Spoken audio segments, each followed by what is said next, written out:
com ele. Então Jesus, ele é muito audacioso. Não dá para eu colocá-lo na prateleira do lado de Buda, de taoísmo, nem Lao Tse, nenhum desses foram tão radicais na afirmação. Jesus foi. Então não tem como eu ser bonzinho com ele. Ou eu vou aderir a ele, ou eu vou condenar esse cara e tudo que ele falou. Então por isso que eu, Rodrigo, se fosse ateu, eu seria ateu Sam Harris. Entendi. Por outro lado, bom, acabei misturando os dois aqui. Então aquele cristão também que fala assim, não, com isso aqui eu fico, com aquilo ali eu não fico. Por exemplo, vou dar um argumento a seu favor. Tem alguns cristãos que falam para você assim, teve vezes eu encontro então e falo assim, não, eu sou um cristão, eu creio na Bíblia, mas eu acredito na evolução das espécies tal como você. Só que Deus usou a evolução para trazer tudo à existência. Eu respeito quem pensa assim, mas só que eu presumo que por detrás, disso tem um livro dessa grossura que saiu agora, Evolucionismo Teísta, com vários acadêmicos, é uma ontologia. Começando então eu sou um evolucionista teísta. Teísta, não ateísta. Sim, teísta. Sabe qual que é o problema que eu vejo? Qual é o critério que você tem para negar o milagre da criação? Porque a criação, como está no Gênesis, só pode ser explicada se for um milagre. Certo. Fora o milagre, não tem como você falar dela. Aí é o que eu concordo com você. Não vou no laboratório te provar que Deus fez o mundo em 6 dias. Não tem como eu escrever um artigo científico sobre... Eu posso escrever um artigo científico sobre a literatura do Gênesis. Velho Testamento. Nunca vai ser um artigo de biologia. Vai ser um artigo de literatura comparada. Eu posso argumentar historicamente que Moisés estava escrevendo uma história e não uma narrativa mitológica. Isso eu posso argumentar.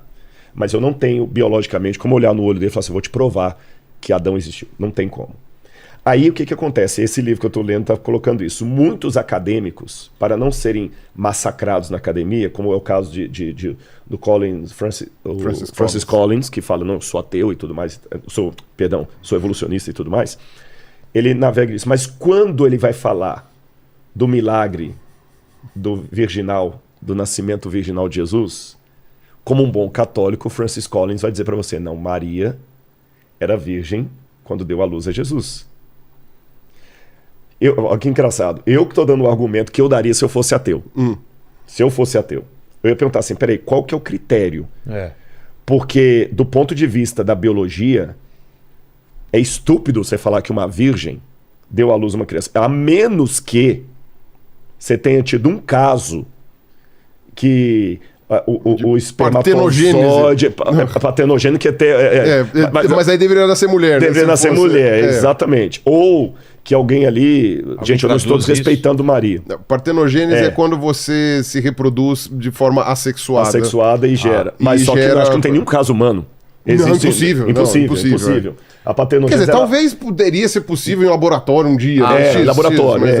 Mas na natureza, não, você tem casos de partenogênese, se não me engano, nos vegetais. Eu nem sei se... Não, tem alguns animais, sim. Você tem casos animais? Em alguns lagartos. É lagarto. Tem lagarto. Tem caso em ave, mas é por causa da determinação cromossômica. No caso de mamífero, eu acho que não existe. De qualquer maneira, em seres humanos é impossível. Não é uma coisa que a ciência ainda não descobriu, não é uma coisa que...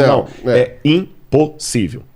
Então, para a gravidez virginal de Maria, gente, eu creio que Maria deu à luz a Jesus virgem, tá bom? Não estou aqui desdenhando Maria. Os católicos que estão nos assistindo, eu estou falando o discurso que eu faria se eu fosse ateu. Ficou claro? Ponto. Deixa-me voltar para o meu papel de ateu aqui. E eu seria um ateu honesto, que é outro parâmetro. Eu acho que todo ateu é desonesto. Não, às vezes você é honesto com a sua descrença. Eu não creio em Deus porque eu não estou vendo evidências. Não é porque eu estou revoltado. Tem o caso dos revoltados. Mas eu diria que a maioria dos... Assim, passado esse período, essa fase de turbulência, né, de desconversão, ou qualquer coisa assim, depois que passou essa fase, os ateus que ficam são honestos. São honestos, exatamente. E quem sou eu para dizer que não são? Então, nesse aspecto da desonestidade, da honestidade, corrigindo, eu perguntaria assim, a Maria dar à luz a Jesus só teria 2 explicações.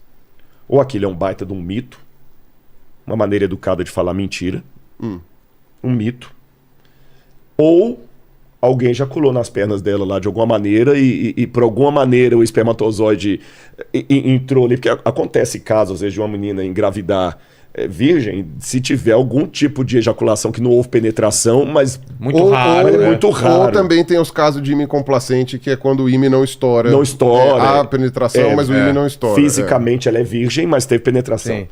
Mas eu não falei besteira de caso, às vezes, de ter uma gravidez sem penetração, por causa de alguma situação Poderia ali. ser. Né? Poderia ser raríssimo. Tem até gente que dá caso do golpe da barriga lá, roubando espermatozoide. Exatamente. Tem caso em que vai com o cara no relato. Aí, se eu falar isso, o próprio Francis Collins, que é católico, vai, não, por favor. É porque você é protestante, você está negando Maria, você está... Mas vem cá, espera um pouquinho. Por que você acredita no absurdo, na estupidez biológica de uma grávida, de uma virgem ficando grávida pelo Espírito Santo, e não acredita que Deus pode ter criado o mundo em 6 dias? Eu estou fazendo uma pergunta honesta. Sim. Qual que é o critério para separar? Não, isso aqui na Bíblia Metáfora. é metáfora, isso aqui é milagre. Vou mais. Jesus ressuscitou depois de 3 dias morto. Eu ia falar isso daí também.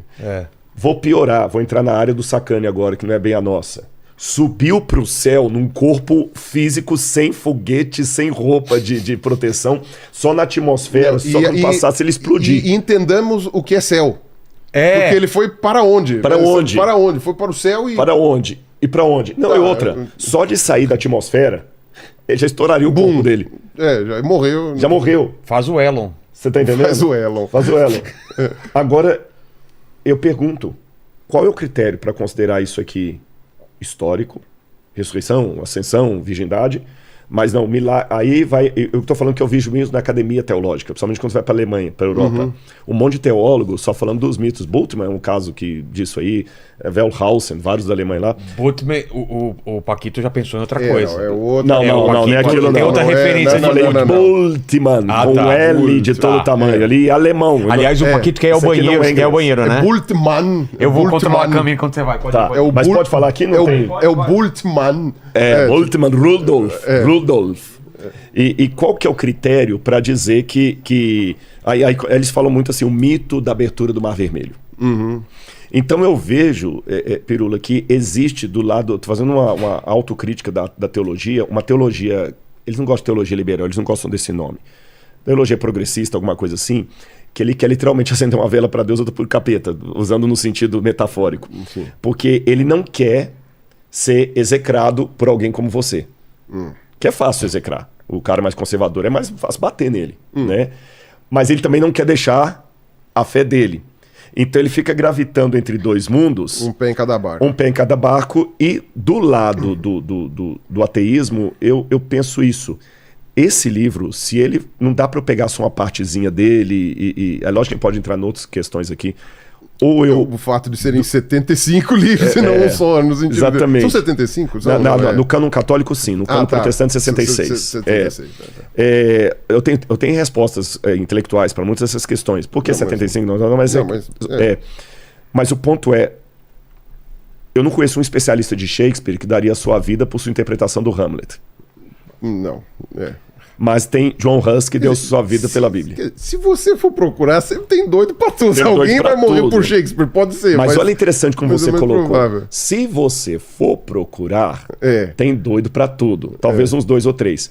Só que com relação à Bíblia... Pro cristianismo milhares de pessoas entregaram a vida. Foi uma coisa. Milhares. Esse livro tá aqui a custo de muito sangue derramado. Então eu vejo assim, tem alguma coisa nesse livro que é muito forte. Então não dá pra eu aceitá-lo pela metade, do lado dos crentes, ou considerá-lo inofensivo do lado do ateísmo. Como é que você vê isso?